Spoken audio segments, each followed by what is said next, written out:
तो चलिए question number 3 discuss कर लेते हैं। 3.1 क्वेश्चन नंबर 3 क्या बोल रहा है? On comparing the ratio a1 upon a2 b1 upon b2 c1 upon c2 find out whether the following pair of linear equation are consistent और इनकंसिस्टेंट। ठीक है, कंसिस्टेंट बताना है या इनकंसिस्टेंट बताना है, कैसे बताना है? a1 upon a2 b1 upon b2 c1 upon c2। तो देखो एक मिनट थ्योरी के लिए लेते हैं। अगर लाइन इंटरसेक्टिंग है या लाइन कोइंसिडेंट है, एक के ऊपर एक है, तो ये दोनों केस कैसा होता है? कंसिस्टेंट का। ठीक है, पर अगर लाइन पैरेलल है तो पैरेलल वाले के केस में आपका जो केस कौन सा बनता है? इनकंसिस्टेंट का। ठीक है, अगर एक भी सॉल्यूशन है, तो वो कंसिस्टेंट होता है, अगर नो सॉल्यूशन है तो वो इनकंसिस्टेंट होता है। तो चलिए क्वेश्चन को स्टार्ट करते हैं। तो हम लोग को क्या देखना है? कौन सा लाइन पैरेलल है, कौन सा लाइन इंटरसेक्टिंग है, कौन सा लाइन कोइंसिडेंट है।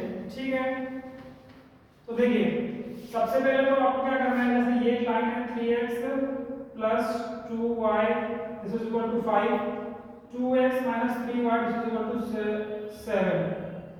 इसको स्टैंडर्ड फॉर्म में पहले कन्वर्ट करना पड़ेगा। तो 3x plus 2y minus 5 this is equal to 0, 2x minus 3y minus 7 this is equal to 0। देखो आप स्टैंडर्ड फॉर्म में नहीं भी कन्वर्ट करोगे तो भी आपका इस केस में आंसर सही आएगा। क्यों? क्योंकि यहाँ पे भी पॉजिटिव है, यहाँ पे भी पॉजिटिव है। जब आप इसको इधर ले जाओगे ये माइनस, इधर ले जाओगे ये माइनस, तो c1 अपॉन c2 आएगा तो माइनस माइनस प्लस हो जाएगा। पर हम लोगों को राइट मेथड, राइट फॉर्म में ही लिखना है। ठीक है, तो सबसे पहले क्या करेंगे? स्टैंडर्ड फॉर्म में कन्वर्ट कर लेंगे। अब आप लिखा लो a1 लिखो, b1 लिखो, c1 लिखो, a2 लिखो, b2 लिखो, c2 लिखो। a1 क्या है? 3 2 माइनस 5, a2 क्या है? 2 माइनस 3 और माइनस 7। अब मत करो a1 upon a2 this is equal to b1 upon b2 this is equal to c1 upon c2। तो ये क्या है? 3/2, ये क्या आ गया? माइनस 2/3। ठीक है, तो पॉजिटिव नेगेटिव नॉट इक्वल, तो ये कौन सा लाइन बनेगा? इंटरसेक्टिंग। इंटरसेक्टिंग है, एक सॉल्यूशन है, तो ये क्या हो जाएगा आपका? कंसिस्टेंट। आगे समझ में? नोट डाउन कर लो।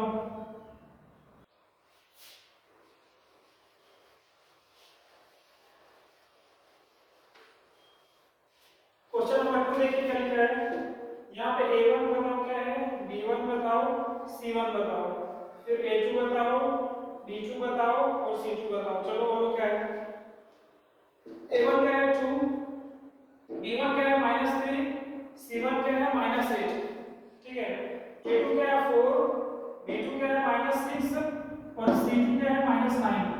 ठीक है, ये इधर चला जाएगा तो माइनस हो जाएगा, इधर चला जाएगा तो माइनस हो जाएगा। अब a1 upon a2 b1 upon b2 this is equal to c1 upon c2 करिए। ये कितना आ जाएगा? 2/4 दिस इज इक्वल टू -3/6, ये कितना आ जाएगा? -8/9। तो ये 1/2, ये भी 1/2 और ये कितना आ जाएगा? 8/9। मतलब यहाँ पे क्या है? a1 upon a2 is equal to b1 upon b2 है, but this is not equal to c1 upon c2। मतलब लाइन एक कैसे बनेगी? पैरेलल बनेगी, और लाइन पैरेलल बनेगी तो आपका क्या होगा? इनकंसिस्टेंट होगा। आ रहा है समझ में? क्वेश्चन नंबर 2 क्या है आपका? इनकंसिस्टेंट। क्वेश्चन नंबर 3 करिए।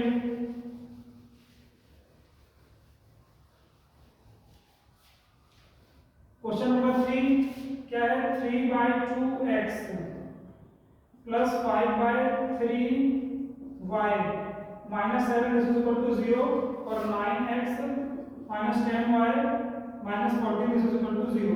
तो इसको आप, अगर आपको डर लग रहा है तो पहले सॉल्व करो। जैसे 3x प्लस 5y माइनस कितना हो जाएगा? एलसीएम ले लो, यहाँ पे आ जाएगा। देखो एलसीएम ले लो तो यहाँ पे आ गया 6, ये क्या हुआ? 3 3 हो जाएगा 9, 3 2 जा तो ये 2 इधर आ गया, माइनस ये 6, तो ये कितना हो जाएगा? 42 दिस इज इक्वल टू 0। तो ये कितना हो जाएगा? 9x प्लस 10y, यहाँ पे y आएगा और यहाँ पे -42 दिस इज इक्वल टू 0। तो ये आ गया और ये आ गया। ठीक है, अब कर लो।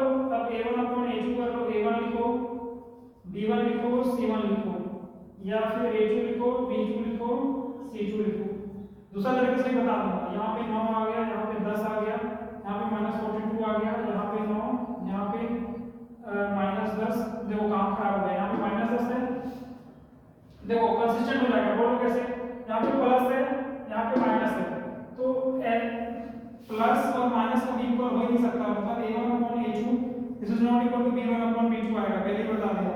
तो ये क्या हो जाएगा आपका कंसिस्टेंट आ जाएगा। पर इसको सॉल्व कर लेते हैं। ये कितना है -14, तो करो यहाँ पे 9/9, ठीक है, this is equal to -10/10, this is equal to -42/14। तो ये तो देखो माइनस माइनस प्लस हो जाएगा, तो ये 1 this is not equal to -1, ठीक है, आ रहा है समझ में। अभी देखो दूसरा मेथड क्या है, कंसिस्टेंट आएगा, इसका भी आंसर कंसिस्टेंट आएगा। देखो यहाँ पे a1 क्या है 3/2, b1 क्या है 5/3 और c1 क्या है -7। a2 लिखो 9, b2 लिखो -10 और c2 लिखो -14, ठीक है। तो 3a1/a2 this is equal to b1/b2 this is equal to c1/c2 करो। तो यहाँ पे क्या आ रहा है 3/2 अपॉन पे 9 this is equal to 5/3 divided by -10 this is equal to -17/-14। तो ये कितना आ जाएगा 3/9 to 18 this is equal to 5/-30। तो पॉजिटिव नेगेटिव इक्वल नहीं है, तो इसमें भी क्या आ रहा है सेम आंसर आ रहा है, ठीक है।